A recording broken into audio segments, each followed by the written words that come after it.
nka me ba no so I say obi wo ha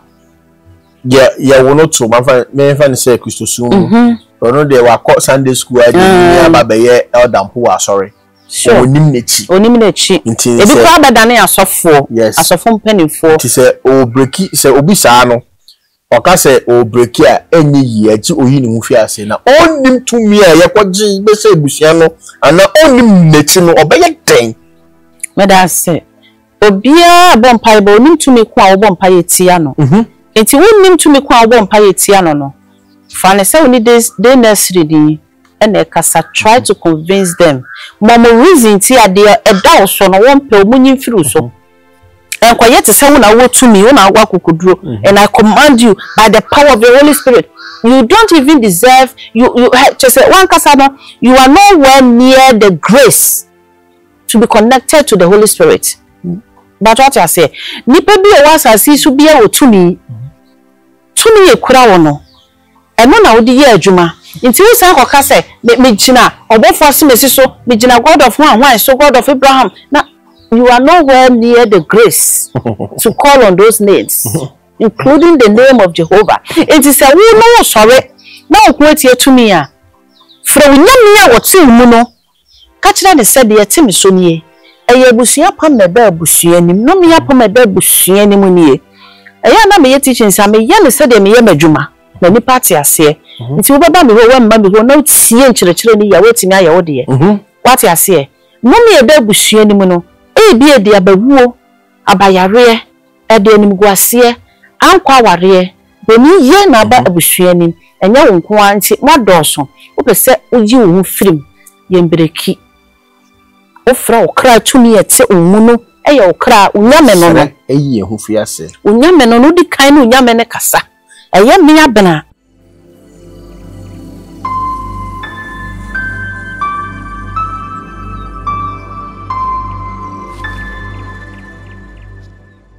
me mama kwaba eba nature servant asoye so idiane na atwa ade fada guy emi se munni me dada ene de me nko na me nam ye wonu bebra ye mpa ho ntuma nkyere mu ene ye dakofo kra ye be pa ho nyina ntuma kyere mu ise bi wo mu na se ohia bia na bomoden afre me pa cho ye nwa no mema ye ba mo ye mema adwu ye de ne nya de ufa ye se de purposely for a man ko a ye food tirim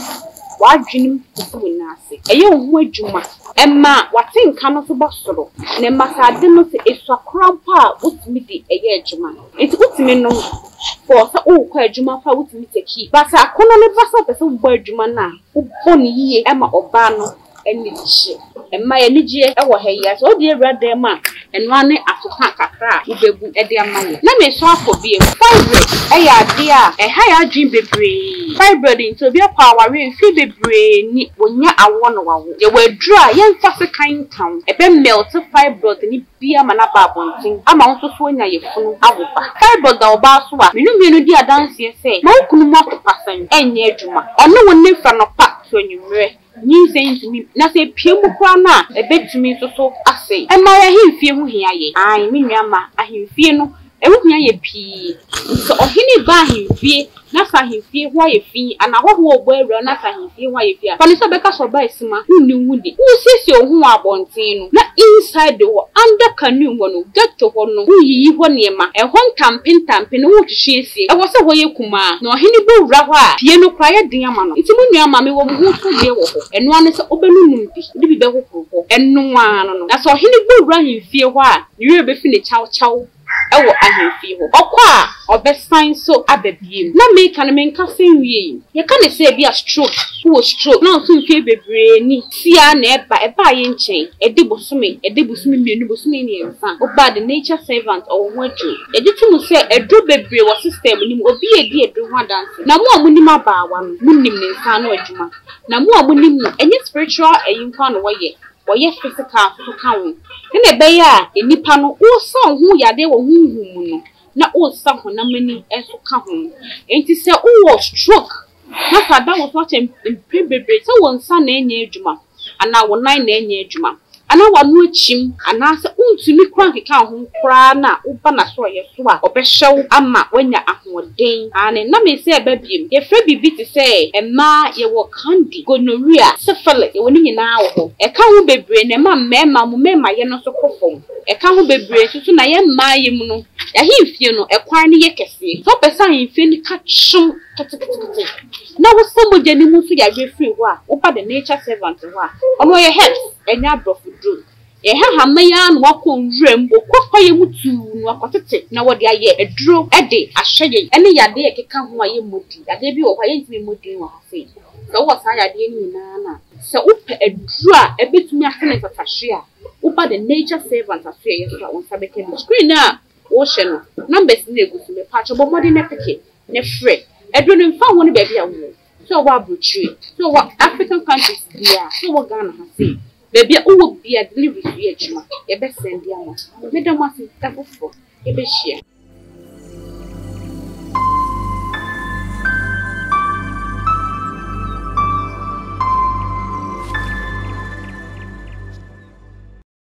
me mo bibia akwaba ma femo ndiri se mo ho ye de and the first time I was share aha a spiritual platform on subscribe ya be sire bo wodi say obe subscribe obe shama onua na onua enya bi ya hwe ende atena se ba bedin komo ye ne ma atena se minimi say mo afre no aya mo bisa we miss you so no ya de ma aba ye imi fruma enye ye tino ya ba ya bedin komo ntimi sire enfo wode no nya abotre mi say ye nwie no na bo sha bibi e de aka de na wonim ho ama no aboa me kasa enwa mbekọ maso no de nchia ama mo na de na ehoko bia no me da so ma papa ma kwaba yera na me mo kwaba se wa ba me na ase ma me jo so hope and so yesia hu ache pa mankara hu ache no kre ti ende so de yesia ide adesua na ebesi ya say yesua de ti na yesu say ntim pacho iti for no say oba fru nti no ti omo na medase yo bia no medase enchia stronko enkoma ye cherished subscribers ni nyina mechia mo nyina mechia ya mame atrebu wa one day tv mame chia mechia Mr. and Mrs. Two ahene Mr. and Mrs. Labi mechia in fact mechia ya dofo ene ya boafo mechia busia me free mo for so ena wa first time I come across a video nchia sonko na me dem a nya botre na hwe video no bia na wasem bi ano yie ewa ha eye pure spiritual teachings me nkom ye de wo me nti ye be wie no obete de ye be ye nase me da se man edi nchawa wo musumi cha Mr. Etu ahene obade shirawo yeah when ya de fefa o ye ba me maame a o maame te wonka bichiaw o say e ma embo udin bichiaw bekasa wotemase se wuchia me dia me so bichiaw pa bichia mu na ne adofa mu na mo kan ye ho fitimbre saten a ye chance besi ende kan ye ho obade o nhira mu ya na mu ye bia no enkoso ye emamu yeah sana mesre emamu ma papa ya bisunya de okay ye share say de ana adisunya ye nipa ye o obi afri ebusuam ebusunya so de ansa na ebusunya be ye ebusunya no ye wo bibia ye de gi ebusunya ne si ho yeah ye wo tumia ye de chichire ebusunya no yeah ntine I want to aso na abedu yen so no yeso ntifitete na tumi no wo ntino meni mi say ansa na opese u free enum bi ase no ana say u breki we ahohom free so like u breki ahohom free so boyin be ka say u breki spirit e free so no ye wo enyama bia e wo se wuhu okay ansa na wakoye ma said yes say na meye amane e free me so yeah na ntina we buy ye say you emu nchechire mu ene de na ye be ya sa enu me apamo no be free eso. Okay. Matthias. The question I say ye pa. Perfectly. Matthias. Once my year masudi and Matthias say kwanya ye be fa so ye betimi eyi ye ho afi abusua tumi bi a ye beto ye. Oh okay. Not a Matthias. Dedi kan enchiana na esan de my cherished subscribers. On subscribe ya me stress or be subscribe to channels ni nyina wo hwe videos see there are other channels ekeka ho na me on notification button no say anytime bia ya the video bi betum say ye me say you be fufuro no e pure spiritual teachings ni ye ewo sa platforms ni nyina so nti ye mfa azanfo nhim na wadi akire esan say nya me nko na me wonim die omo amohwe omo no omonso ewo sa bebre aben enye me nko a nti se umia notification button ne dey anytime bia ye the video fufuro bi betum say ye me anaso bi fufuro no sabeka no kreda ho ne se obia wo abusua tumi ewo ne fie abusua tumi a ewo fie no in a form of it is a umbrella to say yet ho na dua yet ase. Okay, what you say na onipa bia no se oba abusua nim ya wo to abusua nim na wonyini behu ana obeto ana obete se na abusua na hoodin sei na wo abusua nim na ofo se ompa ye wo kwan a ye fa so efiri ase. What you say? Me beto to say me se fie die. Dia me beto ye no. Se me mpa me wo kwan a me fa so a me yi me ho efra se.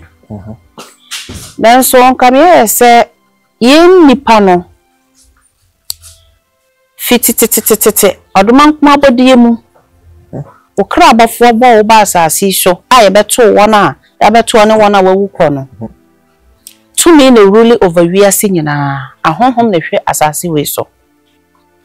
se sa home no enye wo na bi etipen na enye wo asoko no ma we enye otipen no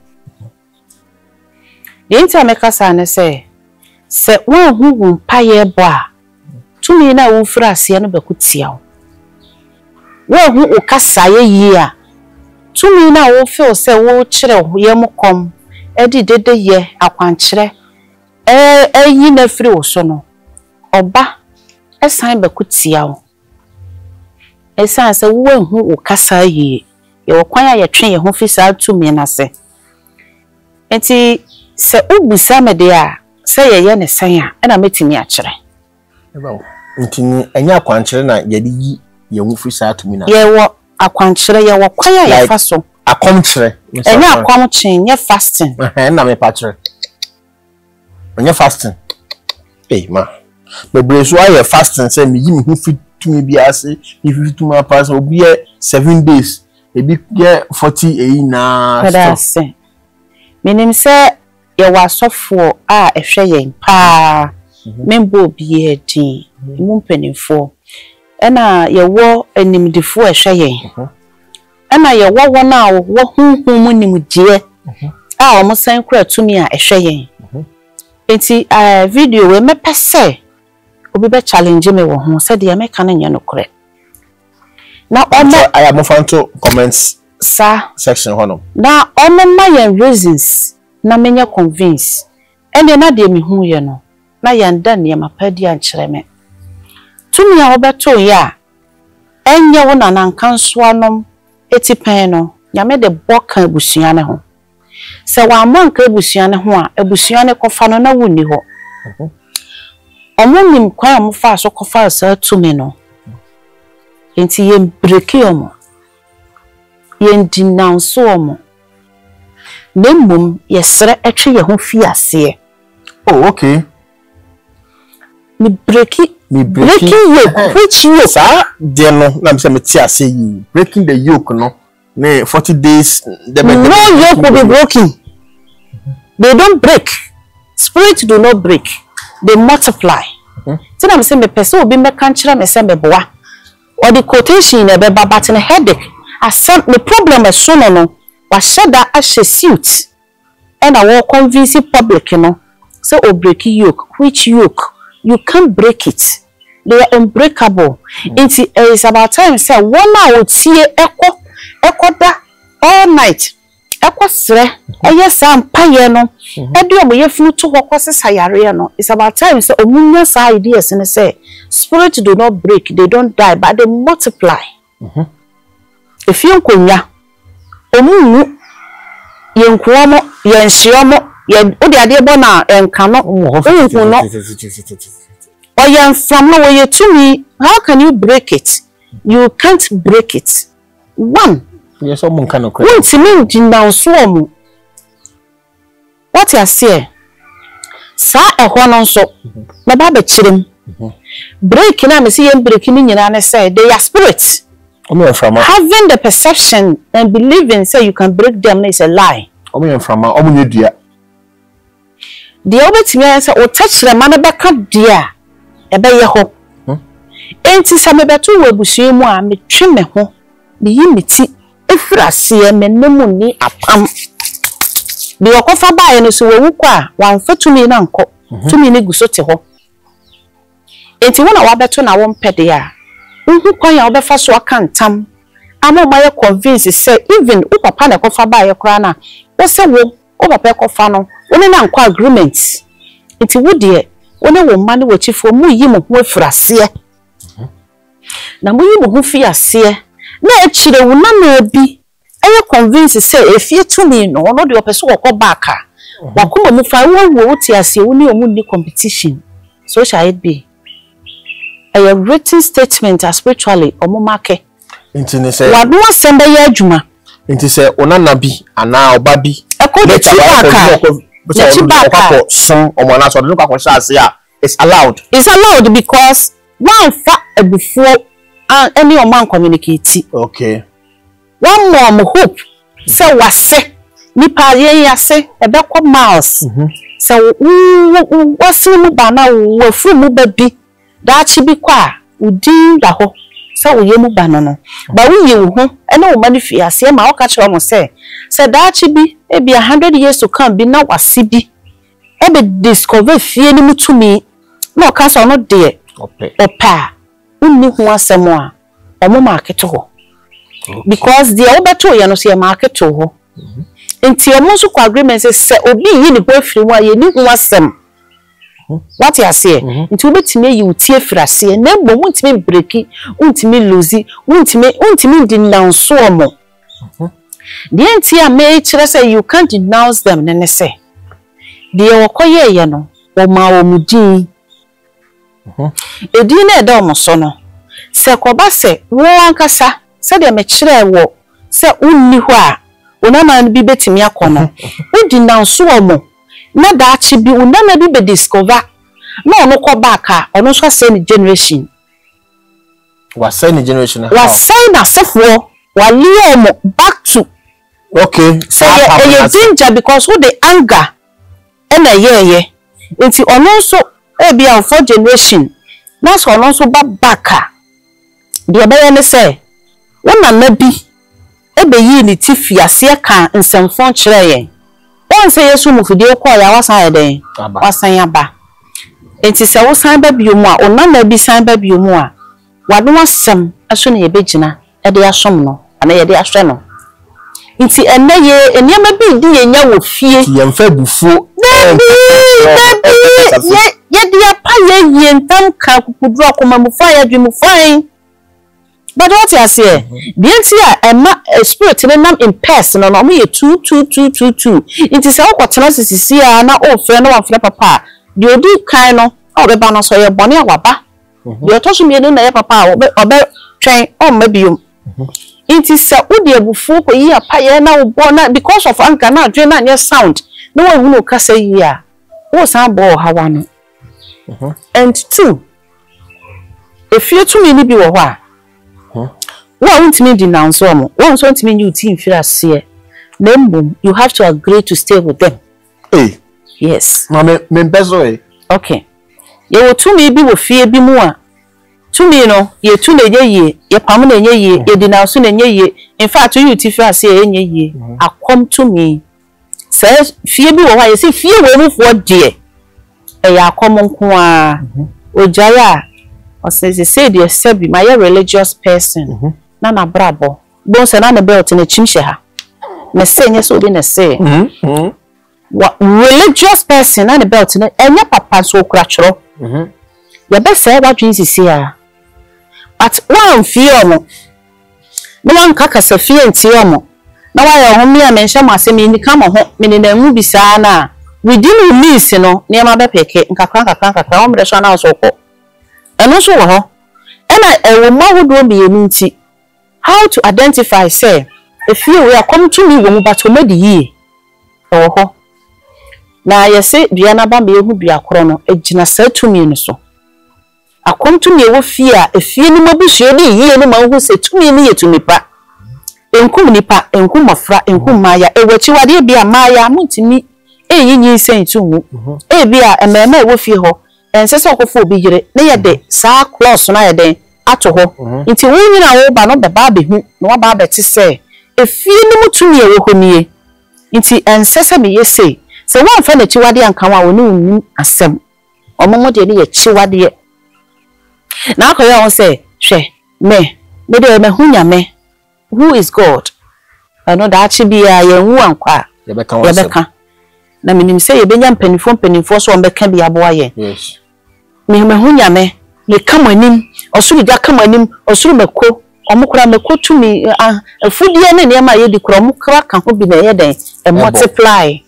nti wo koka nanim ma ene na oni mako biu nti yenya na ye nimu kasa de o house brain ye bounce back to us the ye ka to omo so no na obi was say the more I pray the more my problems increase. What you say because the obo won paye no techrema na sema eba no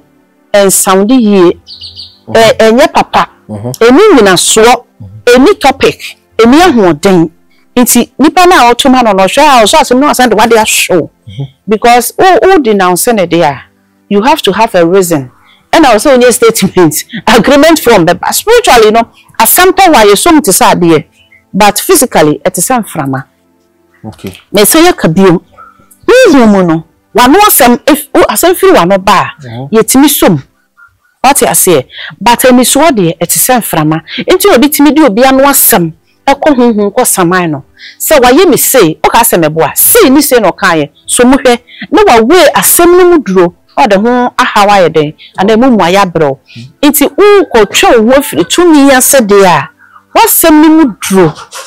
eye say o twe wo ho na nye say o break you nye say o ku am nye say o denounce am okay efie tumi no okay ye nya rough wo mani ma enti no me bisa asem 2 1 asno nipa bia me hunu se obayi wo afri tumi efie tumi ase no se unim wachi a ehumbe yesa wako bisa wachi owo se okwa abusa obi wo se yamfa yankwa ye kurom da enti oba na okohu ni kurom ni maami echi ni papa echi na okache na ote ho basa owo dia wonka obi ti me ba uti so ye odehye ebia ne nana yo hene anka adidie ewo no assemble dane so obi ti me bo hu se adidie ahomada ne nan e dane ne mama so o kan se ye nim ye chi o na chese odehye bi ba e na ayira e no ne na awofo no mu bi nyame ni so nti what you say ye won krofo sa enti se ono woni nachi no wonnim wachi na wo bo wo mpaya boni nyansam nka me ba no so awo so se obi wo ho a ye wono to me fa ni say Kristo sum ono de wa ko Sunday school adi ni ababe eldampo wa sorry onim nechi ebi kwa abadane asofo mpanifo ti se o breaki se obi saa no oka se o breaki a enyi yi aji oyi ni mu fi ase na onim tumi a ye kwaji be se ebusia no ana onim nechi no obeye den me da se obia bompa be onim tumi kwa obompa yetia no enti wonnim tumi kwa obompa yetia no fa ne se oni de nursery din and ekasa try to convince them momo reason ti ade eda so no won pe omunyin firu so and quiet to say na wo to me una agwa kokoduro and I command you by the power of the Holy Spirit. You don't even deserve you just say one kasano, you are nowhere near the grace to be connected to the Holy Spirit. But what I say, nipa bi o wasasi so bia o tumi e kura wo no eno na wodi ye adwuma nti wo san koka say me gina obofo asemesi so me gina God of one so God of Abraham. Now you are nowhere near the grace to call on those names, including the name of Jehovah. It is a wo no sorry na okwetie tumi a fra nyame a wote mu no ka kira ne se de yetimi so nie eye busuya pam na ba busuya nim no me yapam na ba busuya nim nie eye na me teaching sa me ye ne se de me ye madwuma na ni party ase nti wo baba me ho wa mba me ho na tie nkyerɛkyerɛ ni ya wetimi aye wo de what ase no me ba busuya nim no bi e de abawuo abayare e de nim guase ankwa ware beni ye na ba abusua nim enya wo nko anti modoso wo pese oyi wo firim ye mbreki wo fra wo kra tumi ete omu no eye wo kra unyame no no eyi ehu fiase unyame no no di kan no unyame ne kasa eye me abena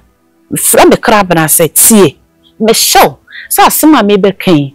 je me kan defo made ya me koye ne mram na fie tumi e wabusuam mesre said the obi koye ya mimi ho eni de obi aya mehu a mehu nyansan stope se me de me ho abehye mu bia ene me yi miti efrase mesre me de me krasre eyi miti me ma me nana ne me nana nkanso no eti frase nti se da chi bi onana bi ba no behu se efie ha be yi kura wa ha na ye ma ne bi na ope na ochi a o de wo ukọ ohuson asema o kan be ye adwuma ye mbreki omo enti na one prayer request na yes answer ye no kasa no ekwatumi nti hu kasa yie nti ye deliver obi ene o chino san ba asore e be san deliver no de bi otwa hwe wa asore adentia otimi a spirit are very funny obetimi akogina ba bi no hwe upie ya no obokuto no asan ewro mu no okọ obeyusu but they don't say in us omuntiment na yemu because already as you cross spirit in them nti na o attach we bia be ko bia na odi wachi nti say ye fi nko nwa say abawu a ana say mrantie mu wo eja mu dro mu wu a o hwe hinti we eji no kura nuru na pa no wo want to atch because what provoke no ohu nti ye spirit ye wu a ye be spirit nti ense say ye provoke spirit bi. But what you say? Say you are yes, you are by spirit. Until you can't provoke spirits. The Emma ya who you must say, not on the way ya. We look funny to them, they say you crack. We dear, it's your home tell money. It is a ye de there. Now I almost say we don't know what we are doing. It's the obey piano. I am a slow, you know, baby, no, I hold because as I call her, order that no the ice cream, mamma, no sooner dress say. Of course, say, on a dream with the force we knew. But now when I wear them, we know you who quire. Nipa befa swabo umpire. I can't want some men can say, O caster or speller, and on a year juma. To say a bodria, and I make an akukudro be ya de bodriano. A here said to me now, no, they are done. Said to me, be a make a chill. Tima, say, O fre or crab it to me, and then I can say, no. Make what I say. Ebia ofre ebia me crack Kwasi me no work asa imagine say wa begina ho we no asa face to face sa na mo pe no sa na ye crack tie mo no mo pe no to be osifa ko ma fa konya tena se me ni me nya me kasa ono okra na e kasa no fa akonya mienu out ba so na ono nya me na e kasa no one has ever seen God before na me bon pa say that chi bia no ipa cross o timi sculpture nyankopon o my picture of nyame no me share na bisa say oyede hu no because o say na me wo ho ansa na osoro ne asase e beba na before we gina beba na mframa na yeden e wo ho nti who is God what you say ti nyame ye honhom he is unseen and o ye honhom bia so bi nti na wo fre bi ya ade ye yie nyame ye tumi bia bi oye utumi oye mitumi oye obi etumi say ye be ya nyame no hwehwe wo de ye nafa On said ya mesesa. Hwehwe unyame no na fa. Because nyame wonka kasa bebre, okan kasa baako, maka pen, meka amesaka biom se wakuma mu asem a woka no kasa no eno na nyamete enye wangara enye mamprosi enye dagomba enye twi enye anwona enye den wakuma mu kasa ne pen nyamete so what one voice from you nyina e was asase so enti then who is God o se wo hwehwe be so a hwehwe mi wo mu na obehume na ade ne wo ye mu nya okra ene akoma ti nyamete wo mu enti se tumi na atu mu no na sa wo hwehwe ya ade a one ne nka asem a eto asom enye de awo fo se wo kan fa wo adi ti no bitimi ko bo mpa ye obeba na asem na ye west sa na tie papa sa na tie bi o say the first night o tun bo mpa ye mo tun say hey afi e be si mu de ne ma ye afekra na obeba bo sia sure tini de awo kan de ye no eno kwepa na wo kan sure se ya hwehwe sa nimdie we ya ye be chi mpa bo bia ache ya hwehwe sa nimdie we ya yebechi mpaebo bia ache onyame eye nyame ma ye nyina na wagya anyame we ye nyina ye mu esanse ye hwehwe na ye hunu nti waye ye nyame nketoa nti setumi bi ene wodi esi a ono so ye nyame ade nti nyame tumi eti wo mu no frɛ setumi no na eni setumi na edi wasi ene wodi esi ni hia na mmom ewo se wo hu okasa eyie papa wati ase wa hu okasa eyie a osumafo ne kwa wontimi nko enya adwuma wo suma ne so nkoye obeba with empty hand okay atiase video we dey me stress se obi hwe na wonti bibia se a na wo question fa ba be se repeat na mbisa osase mu na ya fa gosi ya kan wasem aka but me se me bisa ebia obi first time a wo hwe yen me fa ne se wetie se me fa ne se wetie this topic yeah ya kan wasem but onipa no prefer say ono no ohwere mu a saa nyama no tumi no a obe be kasa no egbe no hwere mu a ohun ni say ontumi na me bisa say akonya wo honom say obeba na waya ma no ebi adane bo na watumi eyi ni afia na bi bisa no kwan ho bibia so wona kwan okay see wo nina ebebese bi ade bi ani onuma enye possible possible papa ye wo niama ye de ye saade no well person ye wo fie so a obetimi aye but ye wo items a obi chire ma ya mawa na kire se o ye ahenwa ne de o ye ne kese no preko nye de awo ye no china obaba be ye bidibi but ye yi ade no ye yi uti efrasia ye wo ho items a de me bisa mamo akonya wo ho papa na the number elders kunu so mo fada mo friend na ebia wuhu se untumi nya dia oba obekire wo enyama obetoto na waya ma akonya wo ho no me sere mo nche no nso ya kasa bebre ma akira de bebre wa kire wo hawa wo besifa aye no obeka won nsem na with me you free apamnase aha na mede mu ebesi me da bibia asese onya abre no hwe ye da fofo be sense da mo ase